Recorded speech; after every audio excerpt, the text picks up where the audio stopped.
Welcome back to Food with Life. Now, the one thing everybody have to do, regardless of the economy, I got to eat. Okay? I don't have to pay the cost note, I don't have to pay the car note, I don't have to pay no, I have to eat. Then why are the major supermarkets leaving the inner city? If people got to eat, why are you running? Because now they're being replaced with convenience stores.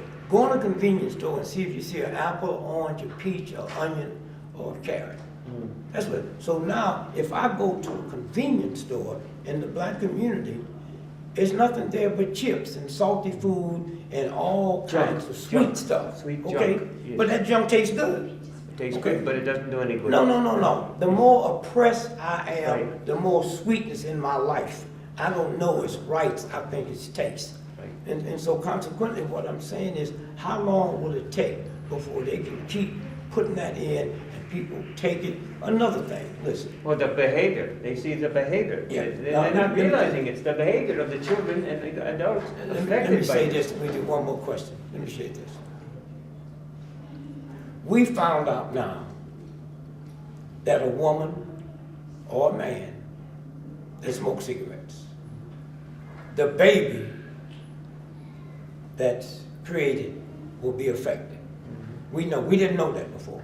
We also found out now that a pregnant woman, okay, that's around smoke, the baby's affected.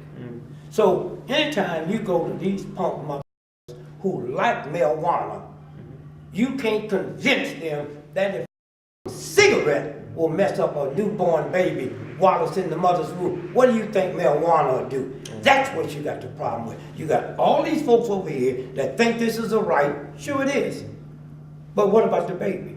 And if we dumb enough to believe that a cigarette, me smoking a cigarette, and my wife get pregnant, the DNA I pass on, you think it's not going to happen with all the drugs, all of this and all of that? So you got this whole group of everybody that sit around and think, because they want you to believe that. And once they can make you believe that, they can knock off anybody they want. I sit around. I'm getting ready to leave and go to Europe for a big peace rally.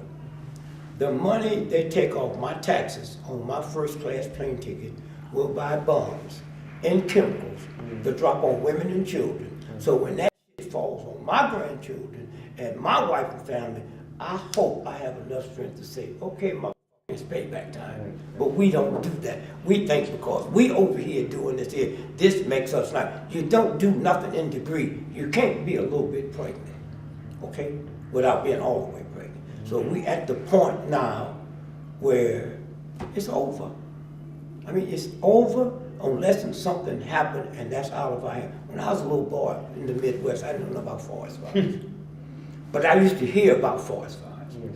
And when it got real bad, you see the governor, wasn't on TV, we didn't have TV, and said, if we don't get a shift in the wind, we can't save it.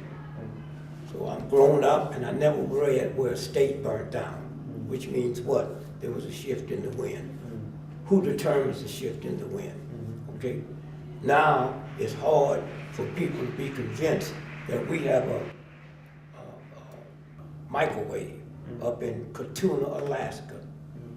90% of the weather patterns in the last 70 years is caused by what we manipulate. Well, you try to explain to my grandmother that can't nobody cause a tornado. They know now that I used to hear when I was a little boy about the dust storms, all that was created. Okay, so now how do you convince the tsunami, all the stuff that happened in New Orleans, all that was manipulated? Because my grandmother believed can't nobody create, they had just came up 3 months ago, which means 3 years, where they came up with an artificial cell. So that means they can make people, they've been making people. Right. But you got these whole church people that believe certain things God do and certain things that they just don't know. America, I've always said this, if God don't do something quick to America, then God owes a serious apology to Simon and Gomorrah. Okay, Right. Thank you. I want to thank you very much. A wonderful guest here, Dick Gregory. Thank you. Honor to have you. Thank you, brother. Peace to Bye-bye. you.